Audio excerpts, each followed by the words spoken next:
President Donald Trump has signed an executive order sanctioning the International Criminal Court, ICC, accusing the organization of engaging in illegitimate and baseless actions targeting the United States and its ally, Israel. The ICC, which prosecutes individuals for grave international crimes, has faced backlash from the US and Israel over its decision to issue arrest warrants for Israeli Prime Minister Benjamin Netanyahu and his former defense minister, Yoav Gallant, for alleged war crimes and crimes against humanity during Israel's war against Hamas in Gaza. It also issued a warrant for Hamas official Mohammed Deif, whom Israel accused of being one of the masterminds of the October 7 attack. Hamas confirmed last month that Israel had killed him in an airstrike last year. So, what is the court? Why has Trump sanctioned it, and what effect will his decision have? What did Trump say?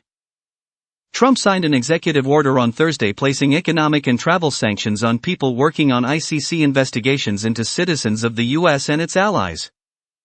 President Donald Trump, alongside Howard Lutnick, his nominee for Commerce Secretary, speaks to reporters in the Oval Office of the White House on February 3, in Washington, D.C. Related article. The U.S. president said the court had abused its power by issuing baseless arrest warrants targeting Netanyahu and Gallant. Its actions, he claimed, set a dangerous precedent, directly endangering current and former U.S. personnel and posed an unusual and extraordinary threat to national security. The ICC condemned Trump's decision and said it stands firmly behind its personnel and pledges to continue providing justice and hope to millions of innocent victims of atrocities across the world. The names of the sanctioned ICC personnel are not yet public, but those targeted, and their families, will not be able to enter the U.S. Their assets could also be frozen and their power to purchase property blocked. Trump also said he expects our allies to oppose any ICC actions against the U.S. and Israel, without giving further details. What is the ICC? Located in The Hague in the Netherlands, the ICC investigates and prosecutes individuals for war crimes, crimes against humanity, genocide, and crimes of aggression against the territory of its member states, of which there are 125. Neither the US nor Israel are members.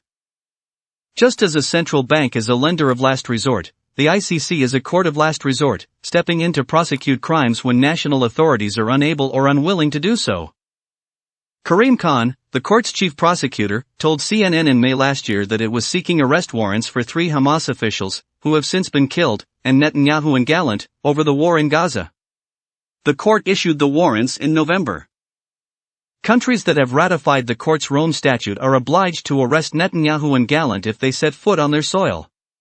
Because the US, along with China, Russia and others, has not approved the statute, Netanyahu could travel freely to Washington, D.C., this week, becoming the first foreign leader invited to the White House during Trump's second term. The ICC accepted Palestine as a member in 2015, giving it jurisdiction over international crimes that take place in Gaza. The ICC, which prosecutes individuals, is distinct from the International Court of Justice, ICJ, which prosecutes states. Last year, the ICJ ruled that Palestinians in Gaza have plausible rights to protection from genocide, rights to which Israel's offensive in the Strip risked causing irreparable damage.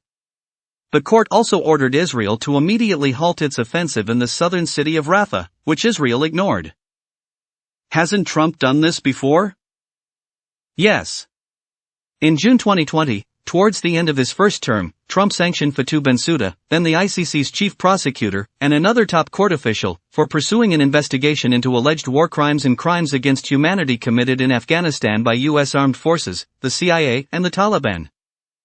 The Trump administration then lambasted the kangaroo court, calling it an unaccountable political institution masquerading as a legal body. Thursday's sanctions, however, are more broad-based, both in their justification and potential effects, experts have warned. Whereas the previous sanctions sought to thwart an investigation into actions by U.S. troops in Afghanistan, this executive order is a much more fundamental repudiation of the very project of the court, Janina Dill, co-director at Oxford University's Institute for Ethics, Law and Armed Conflict, told CNN. As well as undermining the ICC symbolically, the practical implications of the new measures have the potential to cripple the court's work, she said. The court, in order to undertake its investigations, needs funding. It needs the cooperation of banks, of travel agents, of various businesses and third parties. If they have to fear sanctions from the U.S., that will have a significant effect, Dill added. What has the reaction been? The United Nations said it regrets Trump's decision and urged him to reverse the move.